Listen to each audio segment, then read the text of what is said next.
हिंदू धर्म में भगवान विष्णु को त्रिदेवों में स्थान प्राप्त है। गुरुवार के दिन इनकी पूजा का बहुत विशेष महत्व है। ऐसा कहते हैं कि जो भक्त सच्चे हृदय से भगवान विष्णु जी की पूजा करता है तो उसके सभी कष्ट दूर होते हैं और पापों का नाश भी होता है। विवाह ना होना, आर्थिक समस्या का होना और मानसिक शांति जैसी समस्याएं हैं तो ऐसे में गुरुवार के दिन कुछ आसान से उपाय करें जिनसे आपकी मनोकामनाएं पूर्ण जरूर होगी। हिंदू धार्मिक ग्रंथों की मान्यताओं के अनुसार धरती पर बढ़ते पापों को खत्म करने के लिए भगवान खुद संसार में अवतार के रूप में प्रकट होते हैं। पर बहुत से लोग नहीं जानते हैं कि भगवान विष्णु की उत्पत्ति कैसे हुई।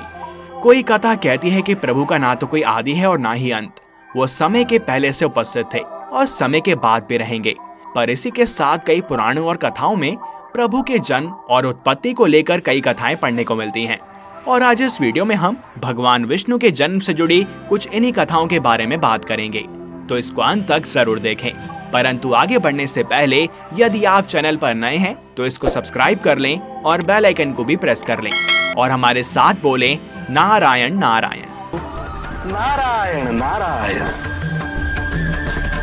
तो चलिए कथाएं आरंभ करते हैं। शिव पुराण के अनुसार भगवान शिव ने ही विष्णु को उत्पन्न किया है।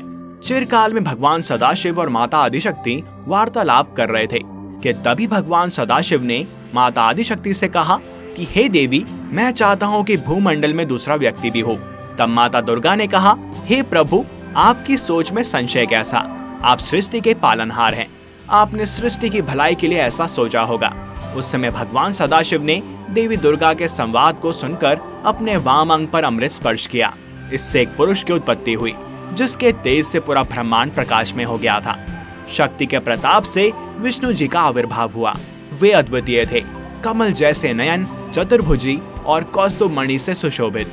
सर्वत्र व्यापक होने के कारण उनका नाम विष्णु पड़ा। कथा के अनुसार भगवान शंकर ने कहा कि लोगों को सुख देने के लिए ही मैंने तुमको उत्पन्न किया है। कार्य साधना के लिए तुम तप करो। परंतु शंकर जी के दर्शन नहीं हुए। फिर उन्होंने तप किया। उनके शरीर से तमाम जल की धाराएं निकली। हर तरफ पानी पानी हो गया और तभी उनका नाम नारायण पड़ा और उन्हीं से सब तत्वों की उत्पत्ति हुई। कथा अनुसार सबसे पहले प्रकृति की उत्पत्ति हुई, फिर तीन गुणाएं जो कि हैं सत, रज और तम। उसके बाद शब्द, स्पर्श, रूप, रस और गंध की उत्पत्ति हुई और फिर पंचभूत की उत्पत्ति हुई। अब बात करते हैं विष्णु पुराण की। विष्णु पुराण के अनुसार भगवान विष्णु निराकार परब्रह्म हैं, जिनको वेदों में ईश्वर कहा है। चतुर्भुज विष्णु को सबसे निकटतम मूर्त एवं मूर्त ब्रह्म कहा गया है। भगवान विष्णु को सर्वाधिक भागवत एवं विष्णु पुराण में वर्णन है और सभी पुराणों में भागवत पुराण को सर्वाधिक मान्य माना गया है, जिसके कारण भगवान विष्णु का महत्व अन्य त्रिदेवों की तुलना में अधिक हो जाता है। गीता अध्याय 11 में विश्व स्वरूप विराट स्वरूप के अतिरिक्त चतुर्भुज स्वरूप के दर्शन देना यह सिद्ध करता है कि परमेश्वर का चतुर्भुज स्वरूप सुगम है। ऋग्वेद एवं अन्य वेदों में भी अनेकों सूक्त विष्णु को समर्पित हैं, जिसको विष्णु सूक्त भी कहा गया है। ऋग्वेद में सर्वप्रथम स्वतंत्र रूप से भगवान विष्णु को मंडल 1 से सूक्त 22 में वर्णन आया है, जिसमें भगवान विष्णु के वामन अवतार के 3 पक्ष से 3 लोक मापने का वर्णन है। अन्य ऋग्वेदिक सूक्त में भगवान विष्णु के वर्णन है, जिसमें भगवान विष्णु को इंद्र का मित्र एवं वृत्त के वध हेतु इंद्र की सहायता करना वर्णित है, जिससे त्रिदेव में भगवान विष्णु की महत्ता समझ आती है।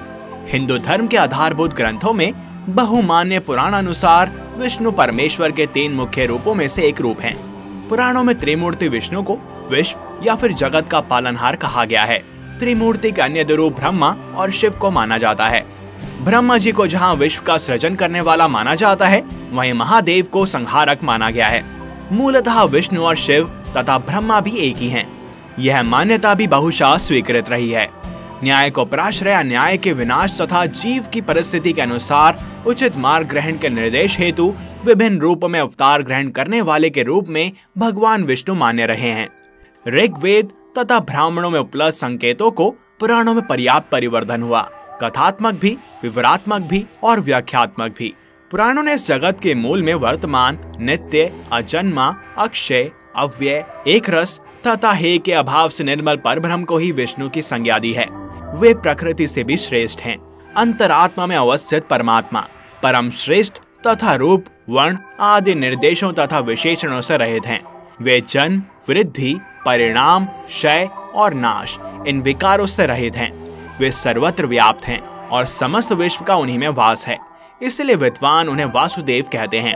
जिस समय दिन रात, आकाश, पृथ्वी, अंधकार, प्रकाश तथा इनके अतिरिक्त कुछ भी नहीं था, उस समय एकमात्र वही प्रधान पुरुष परम ब्रह्म विद्यमान थे, जो कि इन इंद्रियों और बुद्धि के विषय नहीं हैं।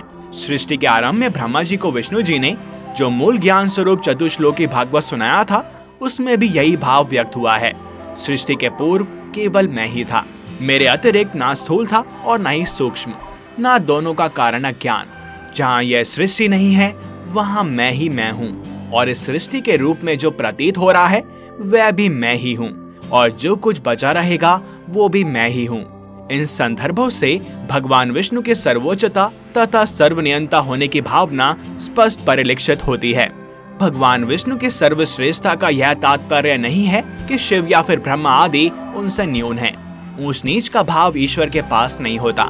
वो तो लीला में सृष्टि संचालन हेतु सगुण होने के प्राथमिकता मात्र हैं।